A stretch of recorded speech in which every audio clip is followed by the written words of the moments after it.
So good morning all of student.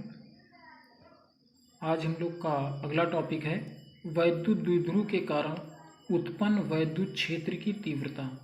अभी तक हम लोग जो पढ़ रहे थे बिंदु आवेश के कारण वैद्युत क्षेत्र की तीव्रता, तो वो था हमारा E बराबर F/Q0।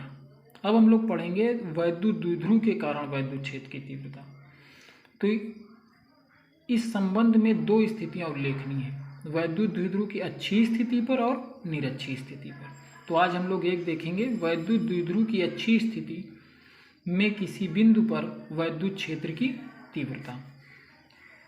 जैसा कि यहाँ पर हम लोगों का AB एक वैद्युत द्विध्रुव है, यहाँ से लेकर केंद्र तक सेंटर तक की दूरी स्मॉल l है, यहाँ से लेकर इसकी दूरी भी स्मॉल l है। तो वैद्युत द्विध्रुव की लंबाई जो होती है वो 2l होती है।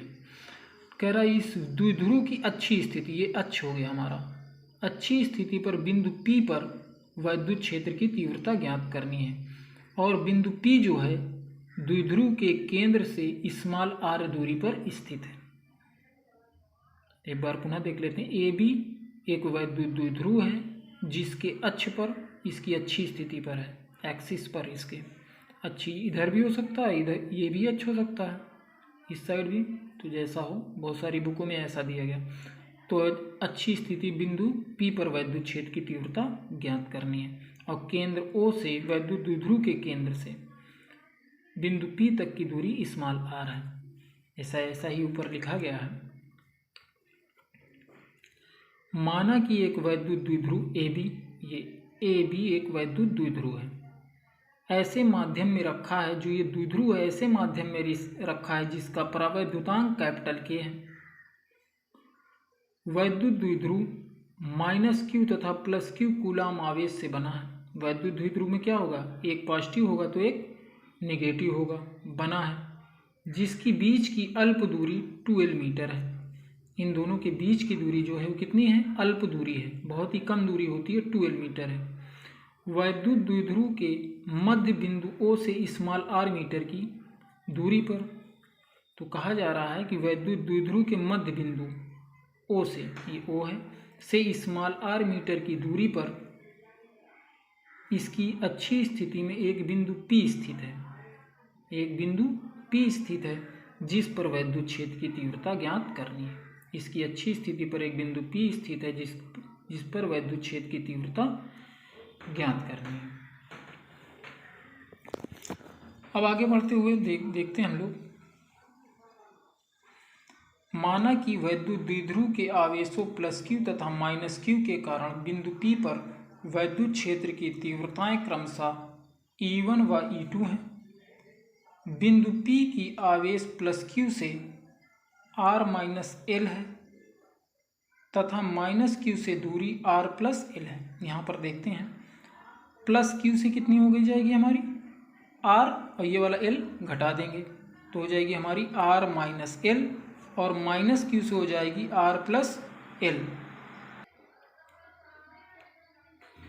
तो पॉजिटिव Q से हमारी r+l और सॉरी r-l और -Q से, तो ये यहाँ से ले यहाँ तक r और ये l जुड़ जाएगा तो -Q से दूरी हो जाएगी r+l।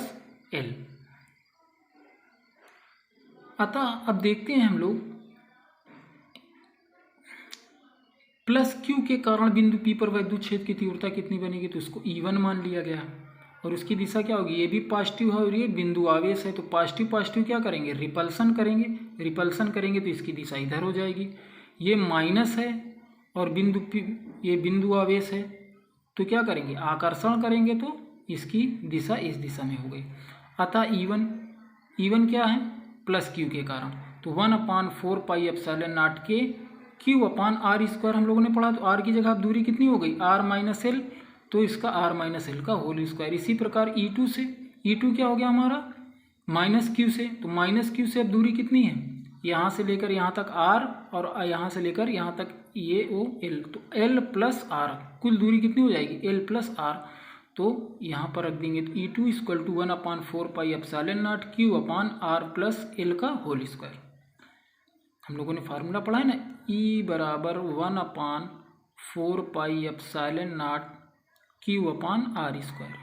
तो Q तो पॉजिटिव वाला है दूरी कितनी हो गई हमारी r माइनस एल, तो r माइनस एल का होल स्क्वायर r की जगह रखेंगे, और माइनस क्यू से दूरी कितनी हो गई हमारी r प्लस एल, तो r प्लस एल का होल स्क्वायर रखेंगे।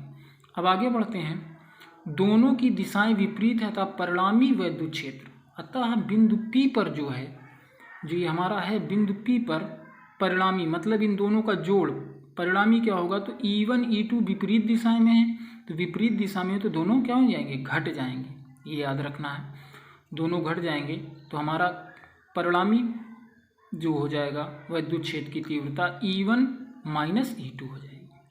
अब इसका वैल्यू रख देते हैं हम लोग E1 माइनस E2 का, तो ये हमारा हो जाएगा 1/4 पाई एप्सिलॉन नॉट के q upon r minus l square, minus दोनों क्या है विपरीत हैं तो यहाँ माइनस है, दोनों एक ही दिशा में होंगे तो यहाँ प्लस हो जाएगा 1/4 pi epsilon naught q upon r plus l का होल स्क्वायर। अब क्या है, क्यू इसमें भी है, क्यू इसमें भी कॉमन ले लेते हैं, तो Q/4 पाई एप्सिलॉन नॉट के कॉमन हो गया, ये हो जाएगा 1/r माइनस एल का होल स्क्वायर माइनस ये वाला माइनस और 1/r प्लस एल का होल स्क्वायर। अब इन दोनों का एलसीएम, तो एलसीएम क्या हो जाएगा, इन दोनों का गुणा करेंगे तो इस देखो ये जो लिखा हुआ है ए स्क्वायर माइनस बी स्क्वायर के फॉर्म में लिखा हुआ, तो इसको हम लिख सकते हैं एक कोष्टक में पॉजिटिव में और एक में निगेटिव में a माइनस बी, जिसको ऐसा लिख सकते हैं तो इसको ऐसा भी तो लिख सकते हैं, तो ये ऐसा लिखा गया है ए प्लस बी और a माइनस बी, तो इसको ऐसा लिख दिया गया, तो इसको ऐसा लिख दिया गया।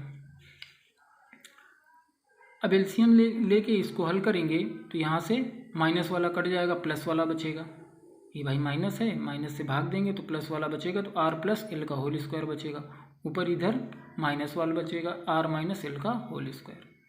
अब इसको खोल देते हैं ए प्लस बी के होल स्क्वायर, तो r square plus l square plus 2RL, ये वाला माइनस, इसको खोलेंगे आर ए माइनस बी से, तो r square plus l square minus 2RL upon ये वाला उसी तरह r square minus l square का होल स्क्वायर। ये वाला माइनस अंदर गुणा करेंगे, जब ये अंदर गुणा करेंगे तो ये माइनस हो जाएगा, ये माइनस हो जाएगा और ये माइनस है तो प्लस हो जाएगा, आर स्क्वायर पॉजिटिव में आर स्क्वायर निगेटिव में, एल स्क्वायर पॉजिटिव में एल स्क्वायर निगेटिव में, कैंसिल आउट हो जाएगा, ये दोनों कैंसिल आउट हो जाएगा।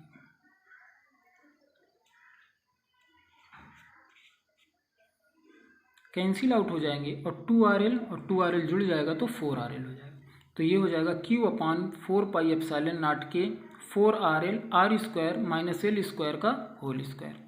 अब ये जो हमारा 4QRL आया है, ये Q का फिर से अंदर गुणा कर देंगे तो हमारा हो जाएगा 4QRL, और 4QRL को हम लोगों ने लिखा है 2 इंटू 2 को क्या कर दिया, 2 भागों में तोड़ दिया, 2 गुणे 2, तो 2QL इंटू स्मॉल r, नीचे उसी तरह है। अब हम लोगों ने पीछे पढ़ चुके हैं 2QL बराबर होता है P वैद्युत द्विध्रुव आघूर्ण, P बराबर, इससे पहले वाले लेक्चर में हमने पढ़ा P बराबर 2QL, Q इंटू बीच की दूरी 2L थी तो हमारा हो गया था 2QL। 2QL क्या है, वैद्युत द्विध्रुव आघूर्ण P के बराबर है, तो इसकी जगह पर क्या लिख सकते हैं हम लोग P, तो यहाँ पर हम लोगों ने 2QL की जगह पे P रख दिया, तो ये हमारा हो जाएगा 2PR। अब एक महत्वपूर्ण चीज़ देखते हैं हम लोग, यदि L का मान R की अपेक्षा बहुत कम हो, देखो हम लोग पहले ही पढ़ चुके हैं, जो L है हमारा ये जो दूरी है बहुत ही अल्प दूरी है, देखो यहाँ पर लिखा गया है अल्प दूरी है, तो R की अपेक्षा ये क्या है, बहुत कम है, तो R की अपेक्षा ये कम है, तो मतलब R L जोड़ेंगे तो कोई इसकी सेहत पर फर्क पड़ने वाला नहीं है, बहुत अल्प दूरी है, बहुत छोटी दूरी है, तो इसके जोड़ने या घटाने से कोई फर्क पड़ने वाला नहीं है, तो L को हम लोग क्या कर देते हैं, अल्प दूरी है तो छोड़ देते हैं। इसीलिए यहाँ पर कहा गया है यदि L का मान R की अपेक्षा बहुत कम हो, मतलब L is very less than R, तो L का मान छोड़ देंगे, जब L का छोड़ देंगे तो L की जगह पर कुछ नहीं रखेंगे, तो ये R स्क्वायर और ये होल स्क्वायर है तो हो जाएगा R की पावर 4, 2 दूना 4, तो ये हमारा हो जाएगा 1/4 पाई एप्सिलॉन नॉट के 2PR अपान R की पावर 4, एक R से ये वाला R कटेगा तो क्या बचेगा R की पावर 3, तो हमारा वैद्युत क्षेत्र की तीव्रता हो जाएगी अच्छी स्थिति पर 1/4 पाई एप्सिलॉन नॉट के 2p/r³। वैद्युत क्षेत्र की तीव्रता है तो न्यूटन पर कूलम। तो ये इतना हमारा आज का टॉपिक था, वैद्युत द्विध्रुव के कारण अच्छी स्थिति पर वैद्युत क्षेत्र की तीव्रता। एक बार पुनः देख लेते हैं हम लोग, तो नोट डाउन कर लीजिए इसको आप लोग। धन्यवाद।